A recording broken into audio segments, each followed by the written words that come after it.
Harry Styles and books. That's it. Hey, I'm Shaily and you're watching EatBreatheBooks. Hey everyone. Okay, this is a very important video. Harry's House by Harry Styles recently came out.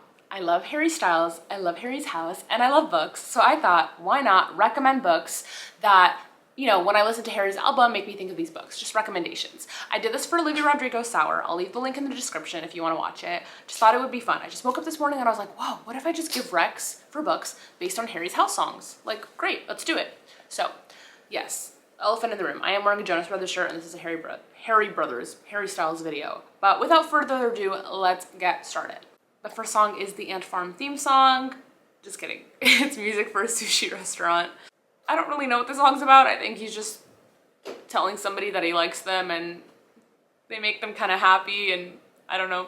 There are horns in the song, like the music in it is very beautiful. It's just fun and lively and colorful, talking about food obviously. And it made me think of the YA novel Somewhere Only We Know by Maureen Gu. This is about a K-pop star and a paparazzi who spend like an entire night together in Tokyo, like exploring the town, and it was just so much fun to read about. And a lot of times they'll like go to like little eateries and stuff and just hang out, and it just like the vibe of this song matches like the vibe of the book, so that is why I would recommend that.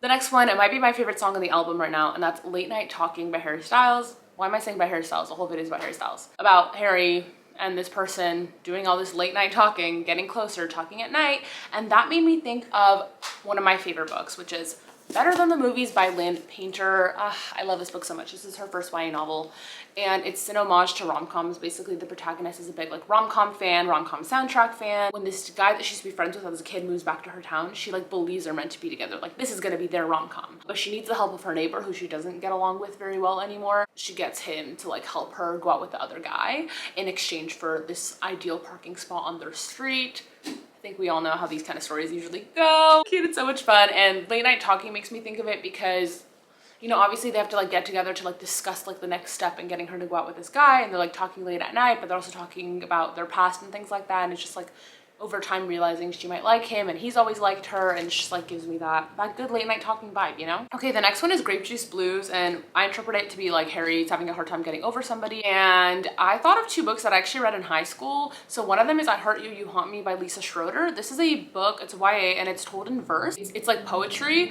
but it's non-rhyming, and the protagonist is basically trying to get over their ex, or maybe not trying so hard to get over their ex who passed away. That's why it's called I Heart You, like I love you, you haunt me, because the person's not here anymore. So I would recommend that, or Love You, Hate You, Miss You by Elizabeth Scott. She is so underrated. She has so many great books. I loved reading those in high school. But yeah, Love You, Hate You, Miss You is about somebody who lost their best friend, and it was like kind of like a difficult situation, and they're trying to come to terms with it. And so those two books made me think of Grape Juice Blues. Now, let's talk about As It Was, the lead single of Harry's House. We love this song. A lot of people, including me, believe that this song is about how Harry is talking basically to his sister and saying like it's not the same as it was. Like, they're not growing up in the same house anymore. They don't live in the same place anymore. She has her own family, own life. He's doing his own thing. It's just not the same. And that made me think of I'll Give You the Sun by Jandy Nelson, which is a YA about twins. So two siblings who are just not as close as they used to be. It's not the same as it was. I also would recommend Without Merit by Colleen Hoover, because that's about two sisters and their relationship is like kind of strange from what I remember. But yeah, either one of those I think would be a good recommendation if you're looking for an as it was kind of vibe. One thing that I've really connected to in Harry's house is how open Harry is in talking about his struggles. And that actually brings me to today's sponsor, which is BetterHelp. That's BetterHelp. Thank you so much, BetterHelp, for sponsoring this video. I am so excited. I have personally used BetterHelp. I especially used BetterHelp at the height of the pandemic when everybody was in lockdown. I was going through a difficult time like we all were. And in addition to that, I had just left my job. And that job I thought was going to be like this breakthrough job for a whole career that I thought I wanted. And I left that job right before lockdown started. And I decided to get a therapist through BetterHelp. And we would video chat every week. And we would talk about my struggles. And she just really taught me how to like let go of some control and understand that things come at the right time. She was just so amazing. So if any of you are struggling with anything at all, it could be having low self-esteem. I think a lot of us have been there. Trouble sleeping through the night, trouble in any of your relationships, anything that you're struggling with, BetterHelp is totally here to help you. BetterHelp offers licensed therapists who are trained to help you and to listen to you. There's a broad range of expertise in BetterHelp's 20,000 plus therapists, and you might get the kind of help that you need that wouldn't otherwise be accessible to you in the area in which you live. You can talk to your therapist in a private online environment at your convenience. All you need to do is fill out a questionnaire that assesses your specific needs, and then in under 48 hours, they will match you with the therapist that's right for you. And basically the way that it works after you get matched is you get to schedule these private, confidential video calls, or even if you don't want to like show your face, you can also do like a phone call through the app. Everything's super confidential, and you get to message your therapist at any time. Also, if you don't like the therapist that you're working with, or you feel like their methods are not working for you, it's completely fine. And the app will set you up with somebody new at no additional cost. I'm a huge fan of BetterHelp, obviously, and I recommend it to anyone who feels like they're struggling in any sort of way. And if you would like to check out BetterHelp, you absolutely should. I will leave my link in the description down below, as well as up on the screen here. And I hope that whoever checks out BetterHelp really gets a lot of benefit out of it. As for Daylight, I was thinking about this and I was like, okay, well, what is like the meaning of this song? This person's saying, you got me cursing the daylight. So maybe he's enjoying, you know, at night he has time to be with this person, but in the daytime he can't. Maybe they can't live in the same place, because he also says, if I was a bluebird, I'd fly to you, like make me like honey, I'll stick to you. So he's trying to stay with this person, but something's keeping them apart, right? That's one explanation. Also, I just took like the line, you got me cursing the daylight, kind of literally, and I thought of Along for the Ride by Sarah Dessen, which I recently finished, so I will be talking about this in my May wrap up. The Netflix adaptation for this just came out. Sorry if the angle changed, my camera died. I just got it recently, so I'm still learning how to use it.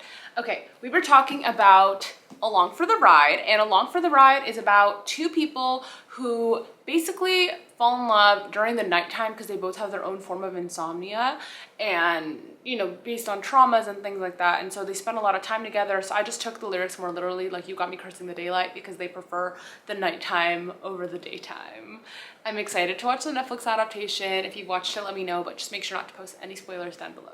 The next one is Little Freak, and for this one, I interpret it to be about a relationship that never really got to happen. And so I thought of The Sun Is Also a Star by Nicola Yoon. The adaptation of this one is good as well. There's a movie. But this one is about two people who basically spend a day together. This one is about a girl who finds out that she's gonna be deported to Jamaica the next day with her family. And then there's a guy who has a college interview that day for like a more medical based college, and he like trying to get brave enough to like tell his parents he doesn't want to go. So the two of them meet and like spend the day together and try to like prevent her from getting deported, and she tries to give him strength and things like that. And so this one makes me think of the song Little Freak, because you know, they only get to be together for a day, so you can't really have like an entire relationship in a day. The next one is Matilda, which I feel like is a lot of people's favorite.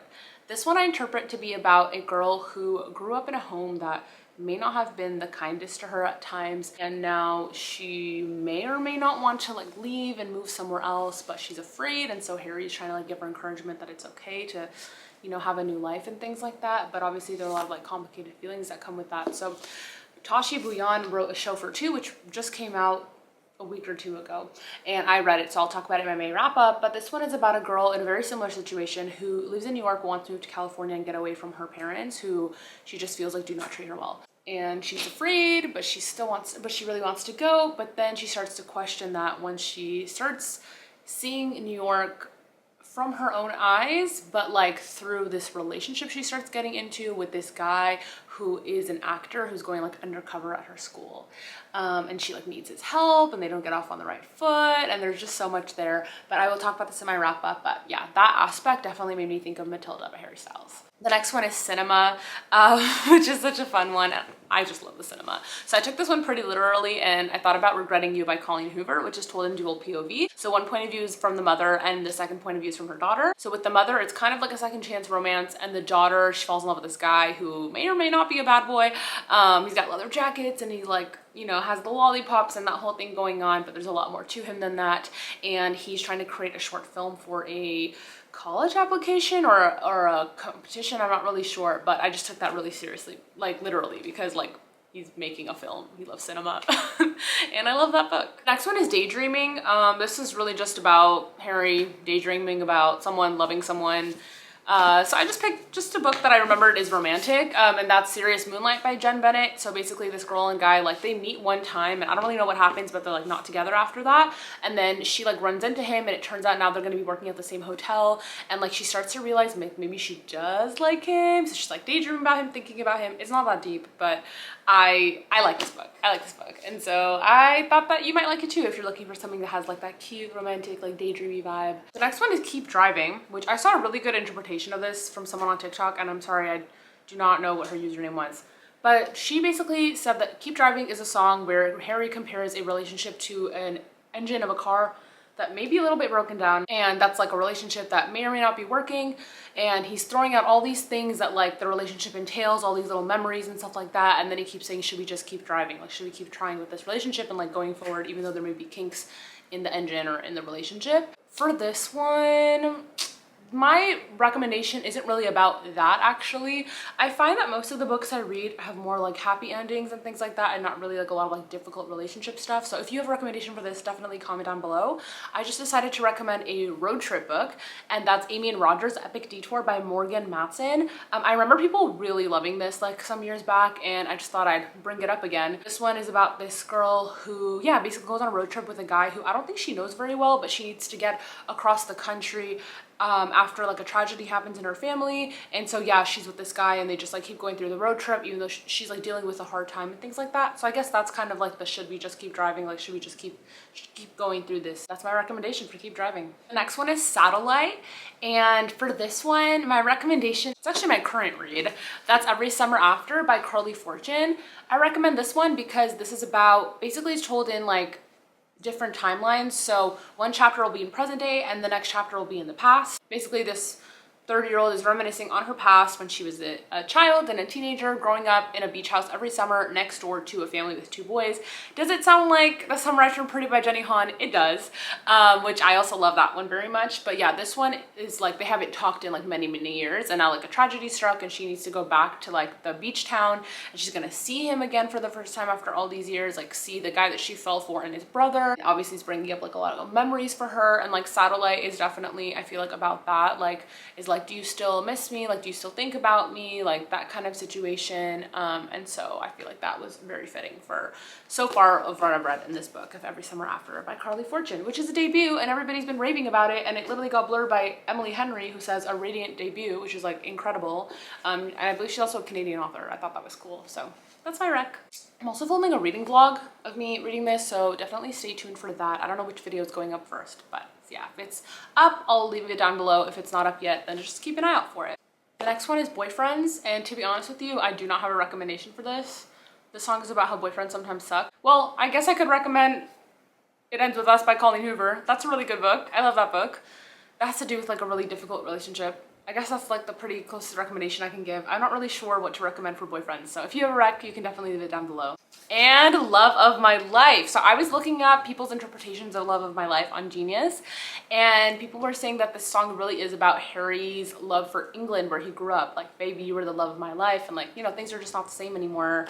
It's not the same as it was. And so I thought about, what's one of my favorite books? It's also a love letter to England. Dun dun dun dun. Are we surprised at this point? A Cuban Girl's Guide to Tea and Tomorrow by Laura Taylor Namey. Very much a love letter to England and to Miami. It's about a girl who's from Miami, gets sent to London for the summer, and falls in love with London, a guy, herself. Definitely a love letter to England. So that's kind of like how I see it, similar to Love of My Life. But yeah, that is it for today. Thank you so much for watching. I hope that you enjoyed my recommendations. Definitely leave some of yours down below. Let me know what your favorite song on the Harry's House album is if you've checked it out. Make sure to subscribe and like this video if you haven't, and I'll talk to you soon. Bye!